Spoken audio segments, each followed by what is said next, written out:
watching funny stuff with me today. You're welcome. Good morning. Good morning. It is Saturday, February the 20th. Bright and sunshiny. Bright and sunshiny.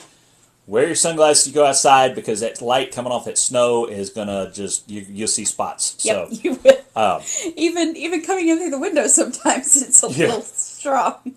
It's So, just a smidgen. You can probably tell that we're brighter in here than normal. I mean, look at that. It's You are always the bright spot in the room, dear. Aww. So. It is already 31 according to the KATV weather app. Sweet. So we should see some melting on some driveways and such. So I wonder if... Your backyard's going to take forever to melt, folks. Oh, Just don't yeah. even... Well, and our icicles that are in the shade, that one of them actually reached 5 feet, and Stephen is very, very happy about this. So, curious if our weather vane is... Don't stand under any icicles. They will fall on you and they will hurt. Okay. Hey, 28.9 according to that in our backyard. So, I think it's getting a little more accurate in its readings again. It's been packed in snow. It's been packed in snow, and so it has not been accurate. All right. Well, let's get started. Sounds good. Meet me, O Christ, in this stillness of morning. Move me, O Spirit, to quiet my heart. Mend me, O Father, from yesterday's harms. From the discords of yesterday, resurrect my peace. From the discouragements of yesterday, resurrect my hope. From the weariness of yesterday, resurrect my strength. From the doubts of yesterday, resurrect my faith. From the wounds of yesterday, resurrect my love. Let me enter this new day, aware of my need, and awake to your grace, O Lord. Amen. Amen. All right, so it's Saturday. Usually we talk a lot about what we're learning or whatever. I'm learning how hard it is to dig through a 4-inch ice sheet. That's what I've learned. We tried to dig the car. We had to dig the car out yesterday. So went and picked up Olivia because we have a family trip this weekend. So we won't be at church tomorrow. She was supposed to drive home. Yeah, I didn't feel like driving. There wasn't any way she was going to dig out in the She's parking not lot. getting out for either. a couple of more days, and but it's interesting. It's just pretty much the half mile closest to our house, and like the block closest to her that was any difficulty at all. Yeah. I mean, just really everything else was fine and clear. But if you're trying to get off a side road or onto a side road, you're just stuck. You're stuck. But I've been impressed with the clearing. The RDOT and the county roads, roads. city road people have done. They've done a phenomenal job with limited resources. I'm very impressed. Good job, guys. So and ladies and whoever else is out there. Yeah, whoever else is out there. And that's and if you've been out there and seen the equipment that they're working with, you realize just how much I mean that's that's a multi-purpose truck with a snowplow attachment on the front end. These are not snow plows. These are adapted. I mean, that's just what we have in Arkansas. Yeah. We have vehicles that you change out what's on front, and so that means that they have to deal with whatever, they don't have snow treads. They have probably, if they've got chains anything, and they've stuff, got snow chains. They got big studded tires that also do the mud and stuff. But like the mail's been able to run. But I guarantee we got mail you, yesterday. because he had snow chains on his tires. We were surprised. We drove past the Amazon logistics facility right around the corner, not too far from the house. There's so much snow on those things. Amazon hadn't tried to deliver jack. Because I guarantee you, Amazon logistics has not spent the money and is not going to spend the money to have enough snow treads, snow chains. No. To get their logistics fleet out. Because there's no reason to here. I mean, it would be a because waste it'll of be money. It'll be 5 years before you need them. Mm-hmm.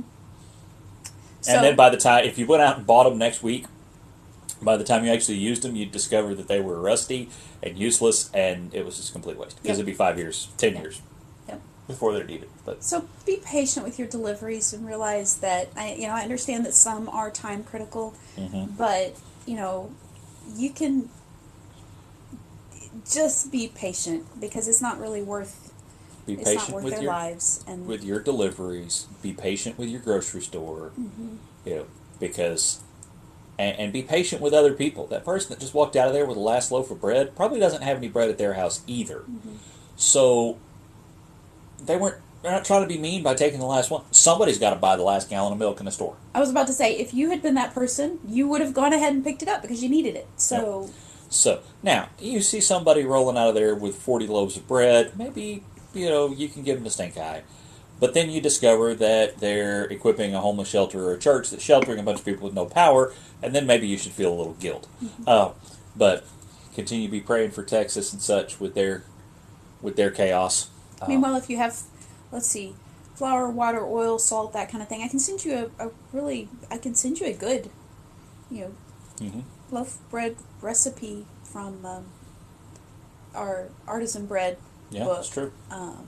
It'll make loaf bread, it'll make flat bread, it's really just simple, basic, flour, oil.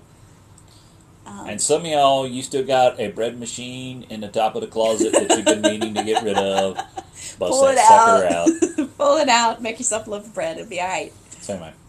Yeah. But just also realize how thin of a thread a lot of our lifestyle hangs by.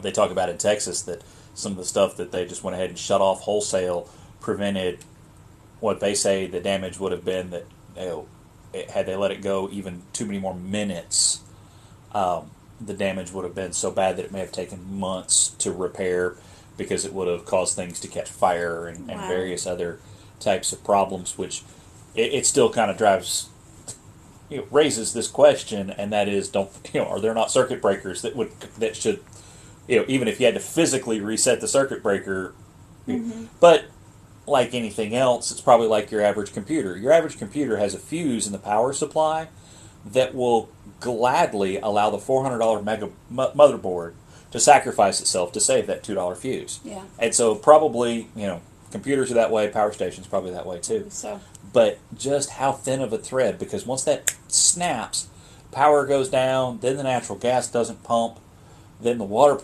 systems don't, there just reaches a point, and most places don't have, even some of these folks that have backup generators, their backup generator, it's permanent and all that, it's tied onto the natural gas supply. So if the natural gas pumping goes down, you still can't it run just your generator. it just spreads out. And to those few people that I saw on social media fussing that churches in Texas should have been doing more, when the power and the water goes out to the whole neighborhood, the church is out too. Yeah. So you can unlock the door and let people come sit in the dark at church with no electricity and no water. But they have no heat there either. They have But- no way to keep people warm or to take care of And- needs. No way to flush the toilets. No way. Yeah. And in a lot of those cases, as those churches were cooler when it started. So, Yeah. Stop and think. Not everybody's got, most church facilities, most businesses don't have backup generators and such. Yeah. That kind of thing. So, but yeah, people just, doing their best. Try to help out your neighbors as best you can. Yeah. And carry on. But realize just how thin of a thread, and maybe we need to re-examine some of that about the way we live. And maybe we do, but I think that's going to require thinking. I think reading Canoeing the Mountains, and I am not a ideas kind of person, and so I wouldn't know where to start on this. But reading Canoeing the Mountains, I think the problem is that we always try to find solutions based on what's been done in the past, and sometimes I think we have to look at what's out there and realize that we need to go a new direction. Mm-hmm. And there are people who are visionaries who can grasp that. You're one of those. You can see ideas. I can and imagine thoughts. any possible disaster you need imagined. But you can also come up with some solutions that are not your tried and true traditional things that would keep everything stuck in a rut. No. I'm one of those thinkers that once I'm given an idea, I can look at it and go, okay, talk me through this, and then I'll help implement it. But we need those people who can look and say, okay, let me envision a different kind of infrastructure No. that maybe doesn't have to have all this stuff on hand for something that happens once every 5, 10, 100 years, that's based on the records we've broken. Yeah, some You of the know? records, it's been 100 years. We don't need the stuff on hand to deal with something that happens once in a century, but how can you rethink the infrastructure to actually deal with a variety of emergencies and a variety of things that that influence that thread. Yeah. Well, and one thing that I think between the pandemic and this that we should be learning, and I'm gonna, dip a little bit towards some of what I'm reading and working on dissertation wise, but what we should be seeing is the failure of bigger is better. Yeah. Well, why do we need 10 electric substations when we can make one super big one, or even 3 super big ones? Why do we need 10 neighborhood churches when we can build one super galactic mega church that everybody can commute to? And then in turn, we have crowd limits. Mm-hmm. We have capacity limits. You can only drive. You can't drive 15 miles. You can only drive 2. You can only go this far. You can only, you can, we need to repair and bring up, and to bring up the power grid, instead of being able to bring it up a tenth at a time, it's, a huge segment, it ends up all or nothing. So I think there are some things there that, where on the one hand, economies of scale are a real thing. On the other hand, we kind of pushed it too far. So anyway, those are some questions. I think those are some questions we have to wrestle with, especially in the church world. The bigger is better. This will be fine. I think we've got to rethink some of that, and some of the we need to pack 2,000 people in a room. Maybe we do, maybe we don't. Maybe we don't. And I think we need a balance of the world has gotten smaller, and we've been able to have a worldview that encompasses a little more than just our immediate neighborhoods, like it used to, because that's where you did everything, was in that one little neighborhood. And so I think there needs to be a balance of, this is where I live and work and go to church and have community, but I'm also aware of and interact with the world at large. And so I think what we've had is a pendulum swing from everything I do right here, to, look, the world's so big, and so I can stretch out and I don't have to be bounded. And so we've lost community. We've also lost some infrastructure. We've lost a lot of things why do we need a grocery store? Why do we need small to medium sized grocery stores every 3 mile radius? Why don't we have one big grocery store, one Walmart Supercenter, and competing with one super galactic Kroger? Here's why. I can't get to the Walmart or to the Kroger. I can barely get to the Harvest Foods, or not Harvest Foods, Edwards Food Giant in East End. I can get up to the Big Red, probably a little better, but that's... But the Freds around the corner that we could probably get to the easiest went out. Because we don't do the small grocery stores anymore. And they went downhill, They tried to open a grocery store here in Landmark, and it just didn't work. So that kind of thing. Some of those things need to be thought about. Yep, they do. Once we get on the other side of it. But meanwhile, we shall move on. Just remember, I'm not a cat. I'm prepared to proceed. With that, we're going to wrap this up. We should, because it's going to go down. If you don't know where that meme came from, the internet is a wonderful place. There are lots of funny things that go on.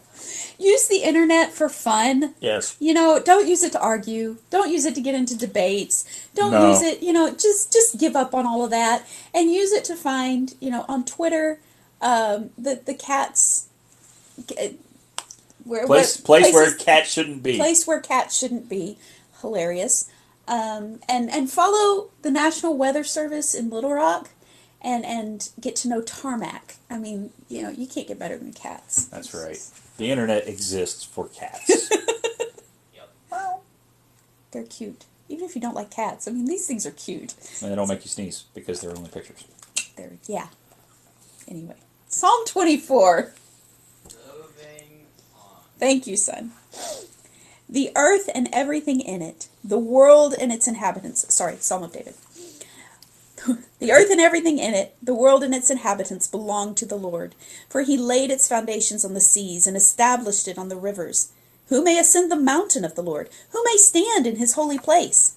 The one who has clean hands and a pure heart, who has not appealed to what is false, and who has not sworn deceitfully. He will receive a blessing from the Lord and righteousness from the God of his salvation. Such is the generation of those who inquire of him, who seek the face of the God of Jacob. Selah. Lift up your heads, you gates. Rise up, ancient doors. Then the King of glory will come in. Who is this King of glory? The Lord strong and mighty, the Lord mighty in battle. Lift up your heads, you gates. Rise up, ancient doors. Then the King of glory will come in. Who is he, this King of glory? The Lord of armies. He is the King of glory. Selah. Dear Heavenly Father, thank you for the beauty of the day with the sunshine and the snow. I continue to pray for those who are trying to recover from the mess that this has been. I pray for power to be restored and water and so many other needs.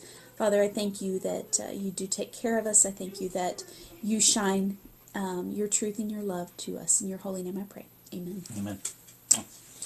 Beep.